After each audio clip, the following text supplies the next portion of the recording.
And in this video we are going to study about the loops in Kotlin. So before studying the loops, the first question that should arise is why are the loops used, or why should we use the loop? So when I have to print the numbers from 1 to 10, or I have to print a variable, that is I, and increase the variable after each print statement. So what I can do is I can write a variable that is equals to 1, okay, and then I can write a print statement to print I, and then I can increase the I, okay, and I can repeat the same block of code again and again to execute the statement. Okay, so if I said I have to print all the natural numbers from 1 to 10, so firstly I have to repeat the particular block of code again and again, and I cannot know where to stop, or I have to manually count the number of iterations. So like I have here written the code, and it prints all the natural numbers from 1 to 5. So this is a redundant code, and it requires a lot of uh, lot of uh, like I have to count the number of iterations, and it is a redundant code. So what could we do to make it less redundant and short code and organized code? So we can use loops instead of repeating the same block of code again and again. So what is a loop? A loop is something repeating itself. Okay, so when you listen to song, you put them on loop.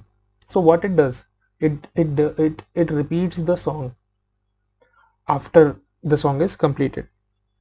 Okay, so there are three types of loops in Kotlin: for loop, while loop, and do while loop. So let's say we want to print all the natural numbers from 1 to 10. Okay, so firstly we can see what is the syntax for loop.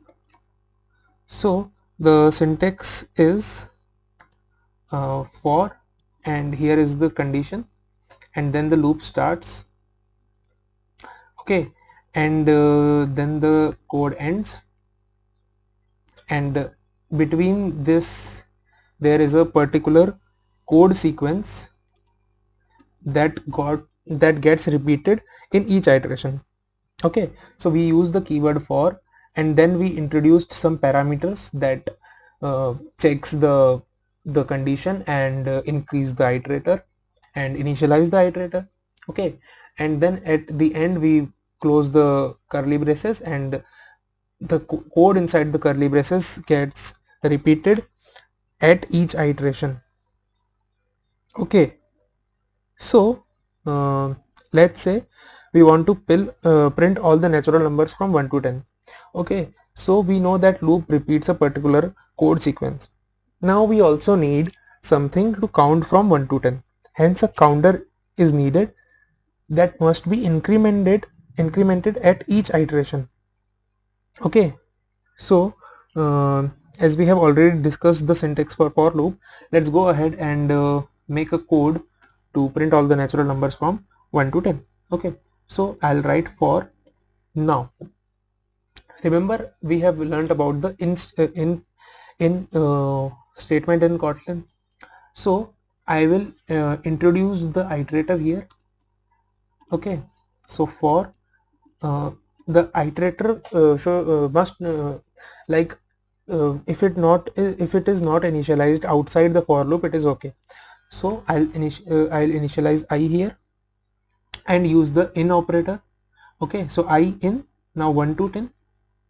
Okay, as I mentioned, if I have to for particular condition 1 to 10, I use the in operator and the two dots. Okay, so for I in 1 to 10. Okay, and then I have to just go ahead and print I. Okay, so when I run this function or run this particular block of code, I can see that it prints all the natural numbers from 1 to 10. Okay, so there are some points that I would like to point out. Like for in the for loop, there is no need to initialize the iterator, as I already mentioned, and there is no need to increase the operator in for loop. Okay, so you can see that I have not write the I plus plus here. Okay, because when I write I plus plus here, we can see that there is a error, and it shows that val cannot be reassigned.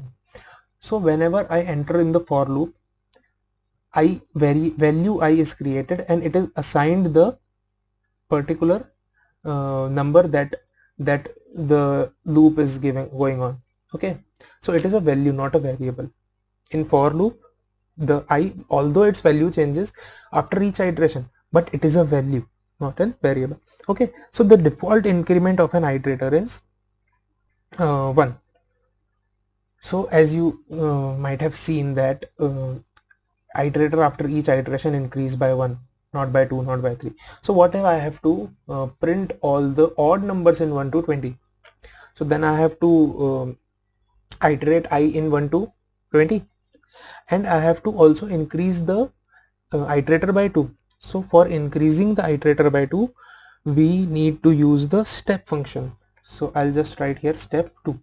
Now what the step function does is it increases the iterator by 2. So when I go ahead and run this function, we can see that after each iteration, the iterator increases by 2 and hence prints all the odd numbers from 1 to 20. Okay, now what if I have to print all the natural numbers from 10 to 1, not from 1 to 10? So you might think that I can write here 10.1.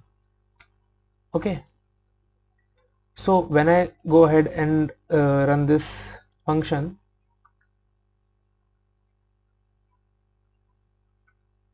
you can see that it just exits with uh, code 0. Okay, why it happens? Because at the particular point when it enters the for loop, it is assigned the, it is checked that if it is in 10 or 10 to 1, okay, it must be greater than or equal to 10 and less than or equal to 1. So there is no integer that is greater than equal to 10 or less than equal to 1. Okay, and I would like to mention one thing also. Whenever I define anything like this, okay, I just mention it 11. So whenever I defined anything like this, the by default value assigned to I is the first value here. Okay, so in this case, the by default value assigned to I is 10. Now uh, getting back to our original question, that what if I have to print all the statement from 10 to 1? So I'll use the down to function. So for I in 1, I in 10, I in 10, instead of the two dots, I'll use down to and 1. So in this we can see that the I should be less than equals to 10 and greater than equals to 1.